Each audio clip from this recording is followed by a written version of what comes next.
actually, that article in the New York Post, when I came out conservative, went sort of viral, which I didn't think it would. I was sort of writing it as a peace of mind. I just didn't want anyone to think that I was actually like these deranged leftists I saw everywhere who were losing their minds over Trump winning. And I wanted to sort of call out some bad behavior that I saw on my own side in the media industry, how these people have become propagandists and apparatchiks, and they didn't value the First Amendment anymore. They didn't value free speech or free inquiry. They were completely driven by their own politics. That was sort of the impetus to writing that column. And that was how I got introduced to Tucker Carlson.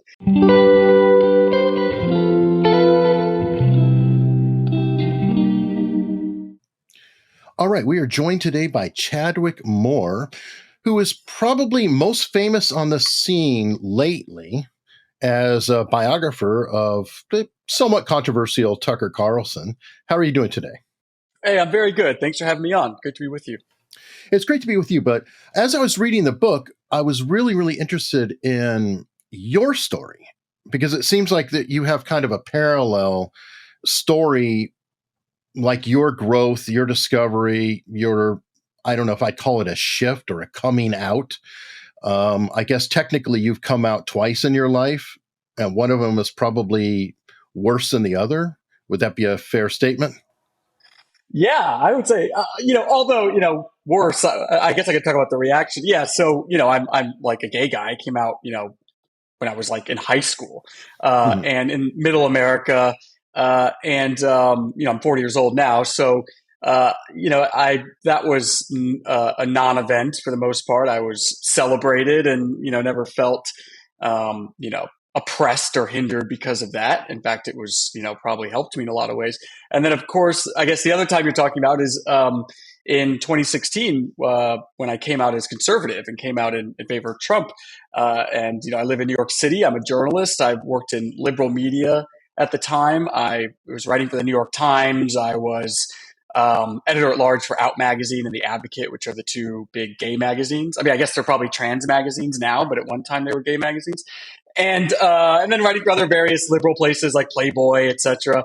And of course, when I came out in a New York Post article right after Trump's inauguration as being, I guess, conservative, or at least not on the left, that was, I was fired from all my jobs, like immediately canceled, lost all my friends, 100% of my friends.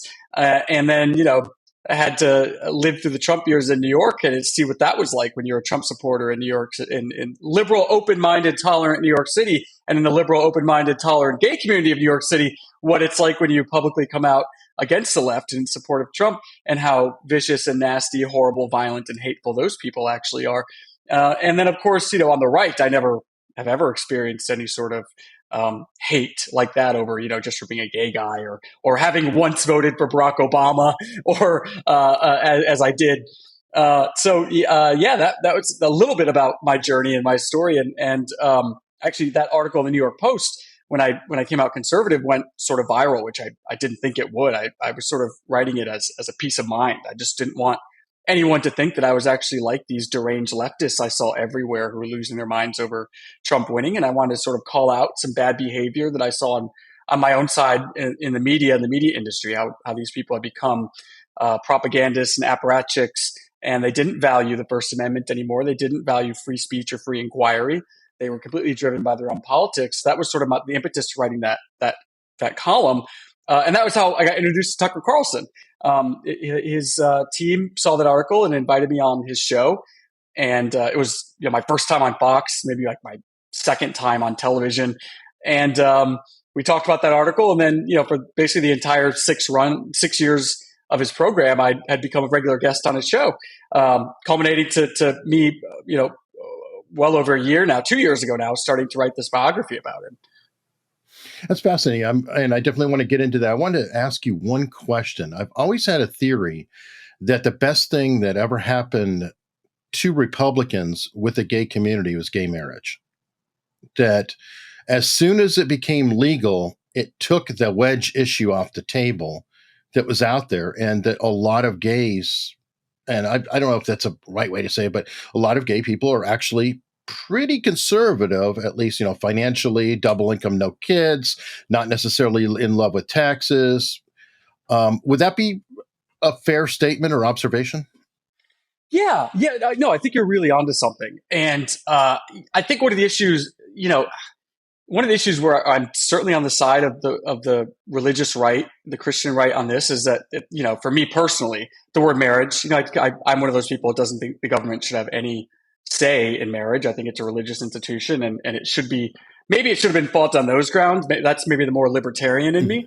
However, I do agree that the couples should have the same legal rights, the same financial advantages gay couples should as straight couples. So I think that, that was a win. And I do think it took that off the table for a bit. I mean, sadly, what we're seeing now, and this is probably a product of the Democrats just not being able to let go of that, is that they've gone from just let us get married and leave us alone to now you have the left gay rights movement, which has gone full into just gender ideology, trans kids, drag queen story, every hideous, disgusting thing possible to actually, make things worse for everyday gay people who I agree with what you said, your depiction that so many of them, and maybe even a majority of them, are actually on board with the simple ideas of being very patriotic and loving their country, not thinking they're oppressed in their own land like they would be in many places around the world, especially the Middle East or Palestine, and wanting low taxes, maybe wanting to get married, settle down, have a family. They don't want to be out there protesting, and they don't want to be teaching children about drag and weird gender theories. Yet, so many of those people are still beholden. They feel beholden to the Democrat Party. They still vote Democrat. But we are seeing a huge number that are leaving the Democrat Party. I mean, just in 2020, it was like 28% of LGBTs voted for Trump, which is a huge number. I mean, Trump also brings to the party this face that he's very much a libertine. He's a New York business guy. He's very much a live and let live kind of guy, which I think speaks to a lot of gay people. He obviously doesn't care about gay marriage. He's been surrounded by gay people his whole life. And he's such a cultural icon and cultural figure that appeals to a lot of gay people. I think his numbers for gay votes are going to be even higher this time. But to back to your normal point, I think you're right that did take away a lot of the impetus gay people felt to vote for Democrats. Ironically, I agree with your libertarian side. I've always personally felt that the solution was to eliminate marriage and have 100% civil unions, and then you go get your marriage certificate at your church. Kind of like while people get legally married amongst the Jewish faith, they still have to get married by their church. Right. So I always thought that was the solution. I agree. I think France does that. All other places, other countries do that as well. And I've always thought that was the most fair solution, and it should have gone that route. But either way, it's there. Now, I definitely want to get back to Tucker because it's an interesting tale that you got with him. You're on the show, and I'm guessing that you built up a friendship over the years when you appeared on there. At what point did you guys sit down and say, you know what? Let's do this biography. Was that your idea or his or what? Oh, it was definitely not his idea. He doesn't like that kind of attention. It was my publisher's idea. They contacted me and said, we want to do a book about Tucker. We think he's, the most influential and interesting guy, and one of the most influential and interesting guys in politics right now, if not one of the most important. And, we want a book about him and his life, and we want you to write it. So, I was very flattered and honored and called up Tucker. And at first he was just sort of like, oh, I don't like that kind of attention. I don't think so. And, I never read anything about myself. And then he just sort of, after about a 45-minute conversation of him mostly talking, he sort of talked himself into it. And, he thought like, well, I really like your writing. And he started naming a bunch of columns I'd written, which I didn't know, even read a bunch of stuff I wrote. And, he said he thought he really liked my writing and just said, yeah, why not? Let's go for it. When we hung up, he immediately gave me his wife's number and said, let's all start coordinating for you to come down, and, invited me to insist I stay in their house. And when I was with them and writing this book, but Tucker had no say in anything. He didn't ask to see anything before it was published. He didn't want to see anything. He just totally trusted me to tell his story and hang out. And that's, what we did here. Now, how does the process work, if you don't mind getting into it? I'm always interested in mechanics of things. Like, did you walk around and just like record your conversations and then kind of play it back and parse it together and then contemplate, well, what were we talking about? What does this mean? Or how could I interpret that? Or how was his life reflected in this conversation? Yeah, I mean, there's so much out there. I mean, he's obviously been on television and media forever. I mean, before he was on television, he was writing for Weekly Standard. He's writing for a bunch of places. So there's so much about him that's already out there publicly. He's always in the headlines. So, that kind of stuff I don't really have to waste his time with when I'm with him. And I'm not super interested in that. Of course, that's all in the book. But, when I was with him, I really just wanted to get a sense of Tucker the dude, hang out with him and what he's like off camera, what he's like as a human being, what motivates him on these sort of bigger issues. And, there's not many people, there's not many cable news hosts I think that you'd want to read a biography about. There's certainly not many I'd want to write one about. But I always knew that Tucker was different. I knew that there's a depth to him, there's intelligence to him, there's a literary side to him, which of course speaks to a romantic side in the true sense of the word romance. And I knew that about him going in, and so I really wanted to capture that. I wanted to get him to talk about, not whatever the political issue, not J6, not this, not that. All that's already out there. You already know all of his opinions on that stuff. And, that, of course, had to be put into the book. But I wanted to get the underlying motivations and factors. I think the only way you really get that is just by hanging out with someone and observing him and asking about things that you might not normally be asked about.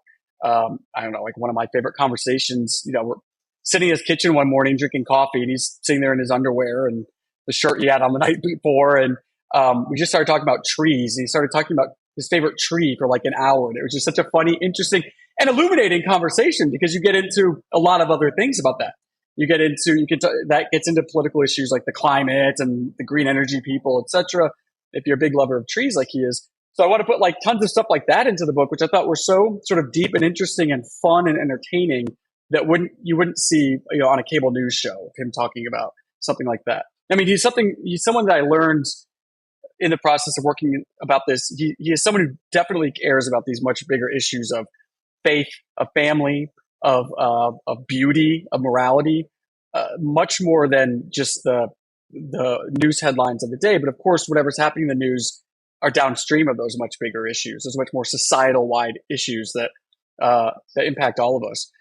So that was, really when I was with him physically and spending time with him, I wanted to sort of capture that side. And then also, these moments of him interacting with random people on the street or his staff. And because it's always like really funny and entertaining because he's just, that's who he is as a person. What I find interesting about Tucker, this is outside observation. Obviously, I've never talked to the guy, never crossed paths, he would know me from Adam. I feel like he's had a bit of an arc himself. Like you have shifted in your politics, and maybe that's what drew you to him and him to you, but he has kind of shifted too from being, literally the bow tie wearing, buttoned up, crossfire conservative who just went right down every talking points. And to his credit, he has said, hey, I was wrong on Iraq. I was wrong on this. Is that part of what attracted you to him, is the humility of saying, okay, I had all these opinions then and I knew everything. And perhaps he's almost matured into more of a populist over time?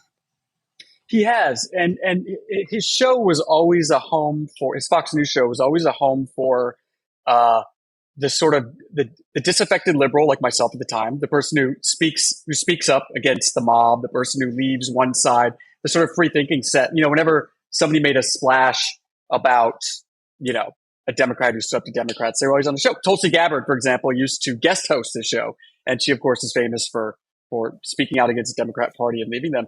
I think generally I'm always attracted to characters, maybe like Tucker as well, but certainly Tucker is this character who is a contrarian in many ways, who speaks out against what the established narrative is and the status quo. And of course, on Crossfire and CNN, he had that image. And as you mentioned, I think he's had probably two really big political transitions in his life. The first was after the Iraq War, or during the Iraq War, when he went to Iraq. Before that, he was a big supporter of the war and the invasion. And after he went there for a report for Esquire magazine to write about what was happening there, he came back and really denounced Beltway conservatism, neoconservatism, after he saw how destructive it was. And as you mentioned, he has apologized for supporting that war. Secondly, I think was probably during the Trump years, did this more populist turn where he spent all of his life in Washington, D.C., around these people, around the swamp, around the deep state people, around the permanent Washington and the bureaucrats. And I think he just saw how much destruction these people were causing to average Americans and middle Americans, how much they looked down on middle America too. And when you saw this Trump wave coming, and that this was the forgotten man speaking out, this was a forgotten man's revenge on Washington, around the forgotten man's revenge on his neighbors, around the people whose parents, whose kids went to the same school as his, the people he vacationed with, and remember the same country clubs. I think he really started sympathizing with that forgotten man. And that, of course, made him person non grata in Washington, culminating to his home being attacked by Antifa in 2018 and him leaving Washington, the only home he'd really known for his entire adult life. You know, it's funny. I had a friend that I knew a long time ago when I was growing up, and I was big into punk rock in the 80s. Yes, I'm old. And, you know, I've had earrings, you know, my ears were pierced and all that, and, you know, it was all into nonconformity, etc. And one of the friends I had, he was like the biggest punk rock fan in the world, was an utter complete preppy.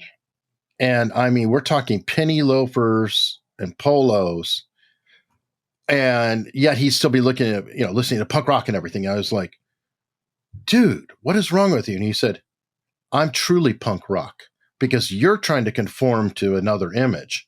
I'm wearing what I want and I'm punk rock. Would that be a description of Tucker Carlson as well, maybe? I love that. And I mean, in a way, because his image is sort of like the ultimate frat boy and that sort of buttoned up Washington, D.C. I mean, he has there's this sort of idea that he was this child of privilege that people have, which is like sort of true. Yeah, in a way, but also not extremely. I mean, his dad was a local news reporter in San Diego, and his dad was an orphan. Tucker was raised by a single father. His mother abandoned her family when he was 6 years old. He never saw her again after that. All that stuff's in the book about his mom. It's a really interesting story. But he definitely had that, you know, as you described. I mean, I was thinking of, he has this sort of conservative Washington thing, but he was like kind of like a dirty hippie in college. He loved the Grateful Dead, still loves the Grateful Dead. And he's big on, you know, the environment. And I think there is a sense of that his outward appearance is certainly, his inner appearance is something like, let's, you know, screw up the system and let's challenge everything, which is a very punk attitude for sure. Yeah, and I think about it because I mean, of late, John Lydon, aka Johnny Rotten, is a very flamboyant MAGA guy. You know, not I wouldn't even say conservative. I would say he's a populist now, probably. Same basic thing. Oh, absolutely. I mean, the whole punk ethos, especially as it was in Gen X. I mean, how can you not be a conservative if you were a punk back then? I mean, now it just seems phony and fraudulent. Look at these stupid bands like Green Day. They're like, oh yeah, you're so punk. You're raging for Pfizer and the DNC. Yeah, you're awesome. But he's Gen X in that same generation. And, you know, I mean, that is sort of like the last great generation now. It's like that sort of Gen X punk attitude that has been consistent in their beliefs. And of course, you can't be a corporate Democrat and support the neocons if you grew up and really embodied those values. Okay, now one thing that I'm just curious about is you could tell a lot about a person, and I don't know if you did this too or just something you observed, by how they treat the staff or how they treat the help. How does he treat the help? How does he treat the staff? So they were super, super close. And in fact, like, you can't find anyone at Fox News who's not, anyone who worked with him who has a bad thing to say about Tucker as a man. Of course, you can find, you know, the women who run the company who didn't like him for his political views, but it's, you know, everyone at Fox had nice things to say about him. His entire team, they were super close knit. So when his show was taken off the air, there were about 18 people who worked across his 3 shows. He had the Fox News Nightly show and then 2 shows on Fox Nation. 9 of them just quit immediately to go follow him literally into the woods of Maine with whatever he was going to do next. And then the rest of them were fired in one fell swoop in July, months later. And then they immediately went to go work for him. So, you know, and one of the reasons they were fired is it's unusual if you're working for a cable. This was the highest performing team of producers in cable news history. So when you work for a corporation like Fox News, you're not hired to work on a show. You're hired to work for the network. If your show gets taken off the air, you're just moved to another network. And these are obviously the most talented people at the network. Well, they were all fired. Why would that be? It's because the network knew that they were all super loyal to Tucker and they didn't want any Tucker loyalists around. So, that, I mean, that says one thing about how he treats everyone is that half the people just literally quit this cushy job at Fox to go be with him, and the others, the network knew they were super loyal to him, and they're all back with him now. He hired all of them. I couldn't find anyone who had anyone who worked with him who had negative things to say about the experience of working with him. And then, of course, you go out to dinner with him, and as you said, the way that you treat the waitress, the way you treat the cleaning lady at your house, you can observe all of that and can tell if someone's a jerk or if they're a genuine person. Everyone, people on the street in his town where he lives in all loved him and come up and talk to him, and people I spoke to. And I agree with you. That's a good way to determine if someone's a good person or not. Yeah, it is funny. It's not even staff. It's just, how do people treat those who are in a subservient position at the time? It could be the rental car agent. It could be anything. And you could tell a lot by that. What surprised you about him? I mean, I understand you've known him for a few years and stuff, but was there anything more that surprised you being around him, off camera, out of the studio, things like that? Well, I think it's a great question. Now I'm trying to think back. I think it's just that level of, I don't know. I guess the sort of depth at which he actually does. He's. I guess anyone who watched the show would watch those monologues that he was very famous for. And I guess if you're kind of a literary guy, you have a literary ear, you could probably tell that he was writing those himself, which he was, and that he's like an extremely literary guy. I think the sort of casual cable news viewer wouldn't really necessarily understand what went into that, but I could really tell that he needs that creative outlet. I don't think you find many people or talk show hosts who are really driven by creativity and need a creative outlet, and he is one of those people. And that outlet for him is very much those monologues, which are super literary. There was a lot going on there stylistically, and he's one of those sort of rare talents that is literary people tend to be nebbish and not very camera friendly, but he was also an amazing performer. Like, he could have been a game show host if politics hadn't gotten in the way. And in fact, he was on Dancing with the Stars at one point, before the Trump years. So I think it's a very unique talent. I think when you wonder about what motivates someone to be who he is and to achieve those levels, I think you always have to kind of go into upbringing. I think I was just, as an outside observer writing a book about him, I think that I was sort of most struck by perhaps how his childhood influenced who he became today. Not only the desire to succeed and to throw up a middle finger to the establishment, but also to have a strong family. I think when you go through a really broken home like that, you either go one way or the other. You either raise really crappy kids and you treat your wife really crappy because that's the only thing you know, or you run in the other direction and become the best father you can possibly be and try to have the best marriage in the entire world because you want to break that cycle of abandonment and abuse. And he comes from a long line of abandonment. So sort of see that firsthand with how close his family is, and he and his wife just seemed to be so very much in love, and she was a wonderful woman. I think it's a really special thing to have, and to sort of understand how you achieve that and what motivates someone to focus on that in their life was something that I wasn't expecting to see. I've always gotten the impression that he's a man out of time. Like, from what I understand, he's a bit of a Luddite. It's the ultimate of ironies because he does work in tech. Even in television, there's still a lot of tech involved, being on the screen and all that. But from what I understand, he doesn't own a television. I don't know if he's the one, but like barely uses, I guess he texts on his phone or something like that. But I get the impression that he's just adverse to technology and probably isn't reading on a Kindle. He's probably reading physical books. Is that a fair portrayal? Like, he'd be very comfortable in 1970 versus now? Yeah. His wife's the same way. He was talking about how she still writes handwritten letters and mails them to people. He called her, he's like, she's like the last soldier at Okinawa. She's still clinging to this time that doesn't exist, but I love her for that. He's similar. Yeah. They don't have a TV in their house. He doesn't watch the show, or he didn't watch his own Fox show, doesn't have email. Physical books are everywhere. They both read books all the time. But even his attitude sort of comes out of a different time. That's very similar to his father. His father he's very much like his father, and Tucker got into journalism and writing because his father was a journalist. That's and his father sort of came from this era of the kind of the Jack Kerouac hitchhiking journalist who just sets off into the world to have adventures and gather stories and write about them. And this very sort of 50s, 60s, 70s idea, this wonderful idea, this very romantic time in journalism and writing. His dad lived that life, and Tucker very much has that. He got into it for adventure and that sort of that romantic idea of the writer and the journalist living this free life.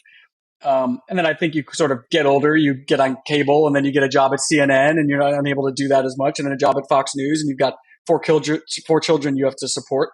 But in his soul, he's still very much that person. And his early writing was wonderful, and a lot of it is quoted in the book. Where he went to Liberia with like Al Sharpton and a group of like black nationalists, and it's such a funny report that he wrote, and also very human. Even when he went to Iraq for Esquire, but several other stories. He has that old school, very literary vein that I think is so much a part of who he is and continues to be, even if that's not how we see him or what he does for work. Yeah, you wrote in the book a part that a couple things that touched me, because it's like my own personal life. I saw some really interesting parallels. One, he was, I don't want to say being held back, but I think you said he said I was with the dumb kids or the special needs kids or something like that. And that struck me personally, because when I was a child, I don't know, I was like, I think 10, they wanted to hold me back a grade because I was dumb, but they legally were not allowed to hold me back a grade because I tested on a college level with the state exams. You can't make this up. I'm not kidding. And they asked my parents, we can't legally do it, but we would like you to have permission to hold Eric back. And my parents said no, but the shame of that and the feeling of that, because the teachers had no problems telling other students that I was dumb or anything else. That kind of struck me as a personal parallel. Yeah. I mean, it sounds like you weren't dumb, but you were uncontrollable, and that's why they wanted to punish you and hold you back.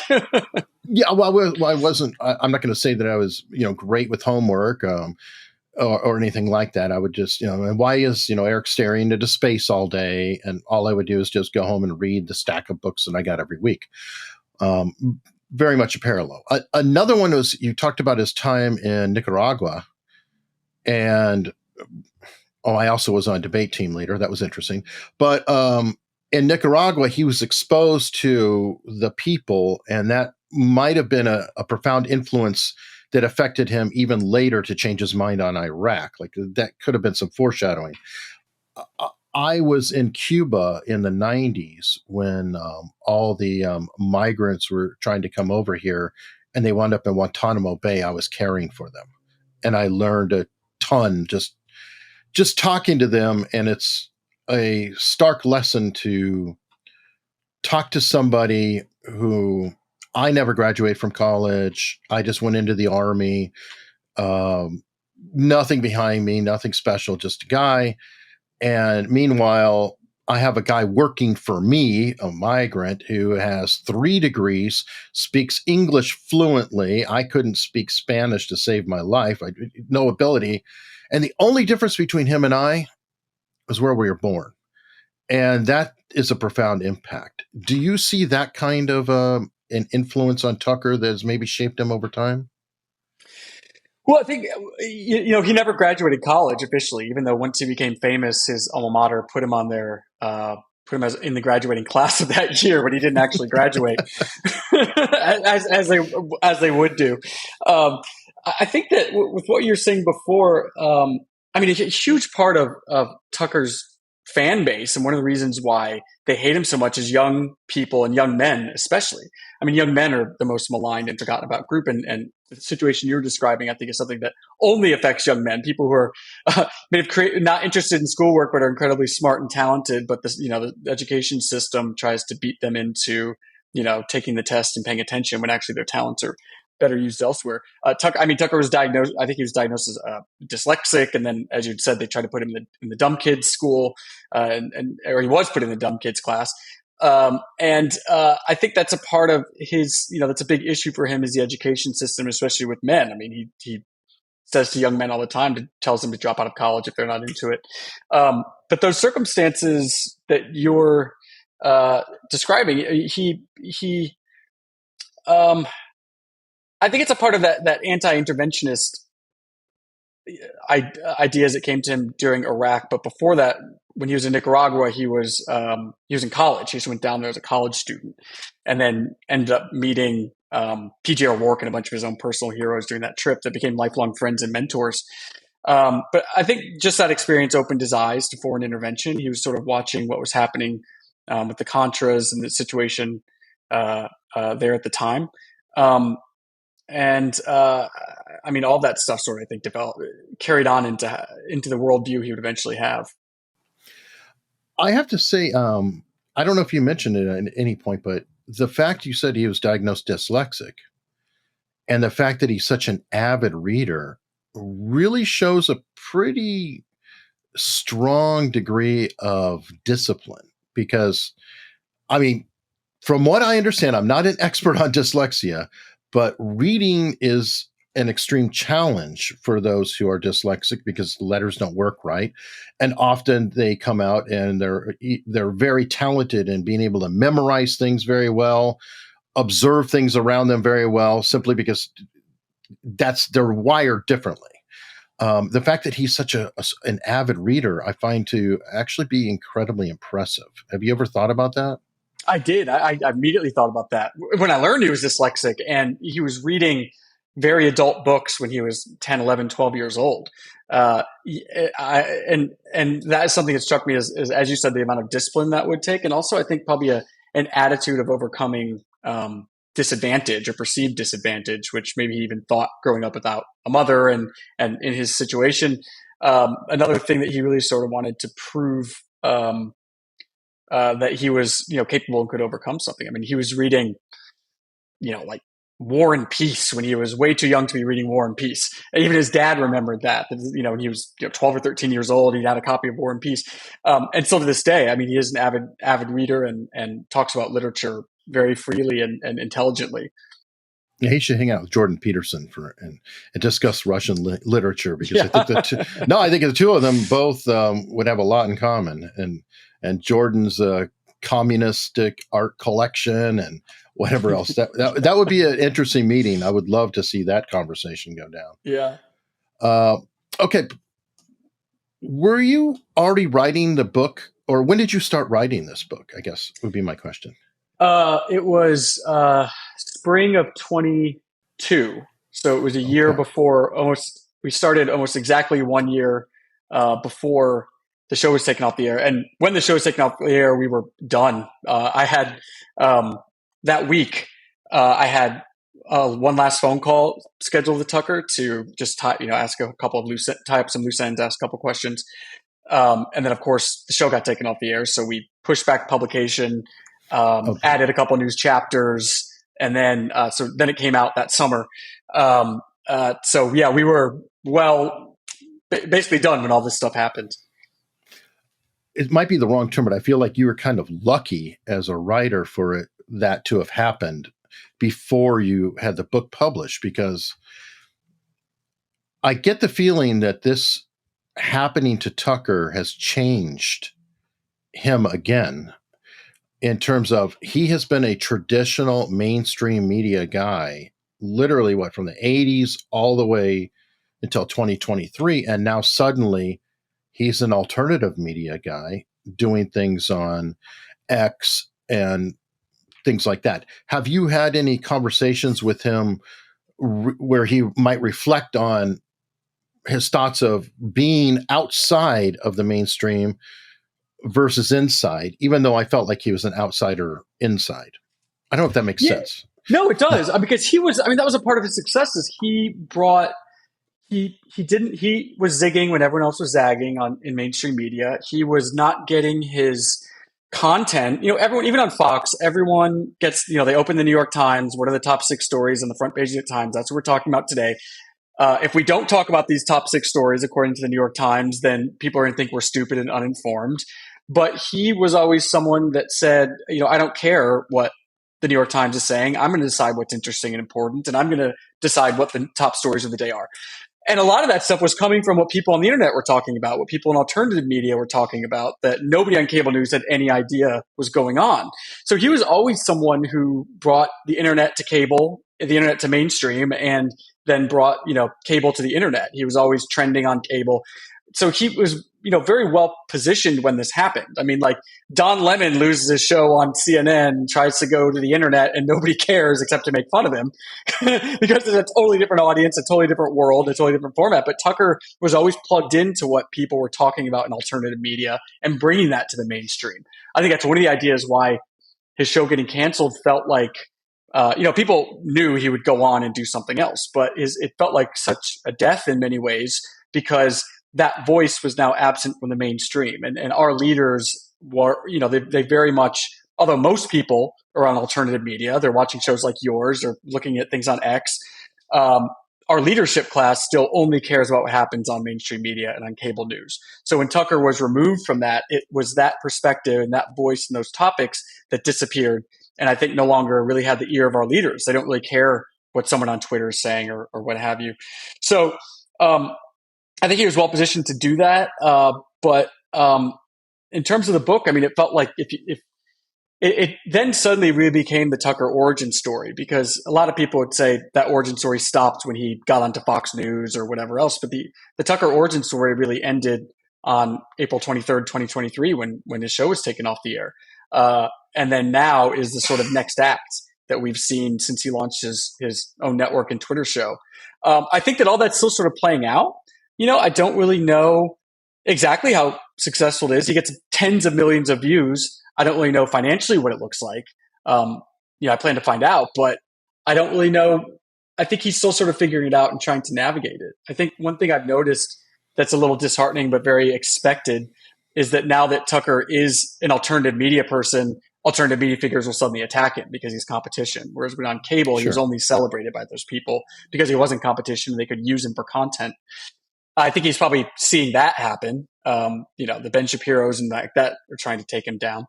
But I think we still need some time to sort of see. I think he's still sort of figuring it out.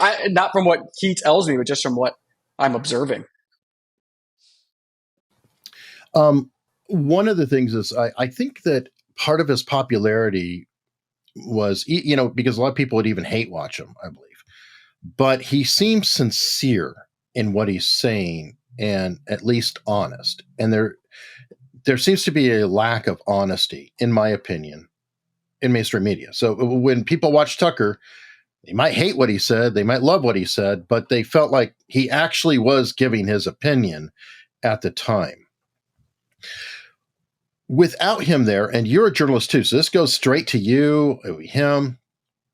It's difficult to know if something is a lie or the truth or what to believe in articles, because it's not like we're there. It's not like we're on the ground. It's not like we can actually look around. And I have a hack. I want to run it by you and see if it's of use or if it's futile. And that's essentially read the entire article and make sure that paragraph 10 matches the headline. And if it contradicts the headline, then you already know that the story's a lie. And read multiple articles and then find the ones where the headline and the deepest parts of the story correspond as kind of a way to sort of get veracity and say that it's more likely than not it might be accurate. That's a good acid test. I think everyone should take note of that. The mainstream media, and particularly cable news, is by its very nature absolute. I mean, it's farcical by its very nature. It's an absolute production. You've got these like pulled back, tweaked and tweezed, make-up personalities in these big studios with all these bells and whistles going off, and reading a script that somebody else wrote. I mean, the whole thing is a facade. So when you have someone that seems to be speaking very genuinely and from the heart, of course that person's going to stand out. I mean, none of this stuff would work if Tucker didn't actually believe the things he was talking about, and he so clearly did. And it's why he could cover things on his show that wouldn't work for anyone else, because he was interested in them, like UFOs or, architecture. He could talk about that on cable news where many people couldn't, because you could tell he's actually into this and he doesn't care if you're into it or not. And of course that's infectious. And I think that's part of that, singular talent that has been responsible for his success. And then in the print media, of course, they've just gone down such a hole of what you're talking about. The headline does not match the facts. They have to throw in an inconvenient fact 10 paragraphs down that completely disputes the entire thesis of their article, because they've just become such sort of frightened propagandists who just want to keep their jobs and keep the party bosses happy. So it's almost like it's a different kind of deception and farce you see on cable, and yet both of them are deceiving and farcical.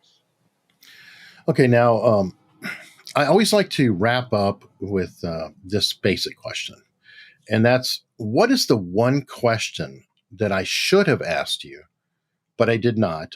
Or to rephrase it, what is the one question you've been waiting for somebody to finally ask you, but nobody ever has? Oh my gosh, you should have prepared me for that. That's a great last question, because I don't even know. I can't think of anything.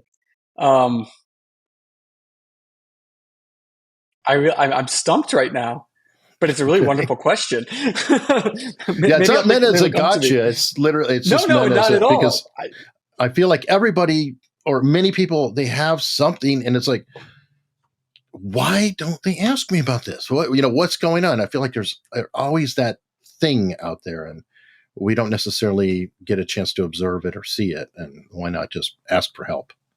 No, I should have that question ready, because it's a wonderful question. It deserves a wonderful answer. And I can't think of anything.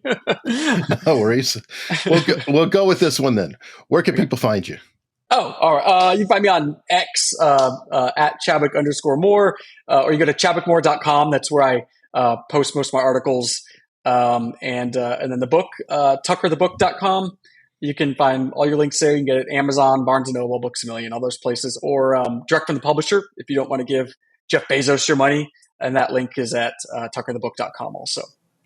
Perfect. And I'll definitely put a link in the description so I can try to get a little kickback myself from it. Sweet. Called affiliation dollars, folks. So, yeah. Chadwick, thank you so much, man. Oh, thanks, man. It was a pleasure.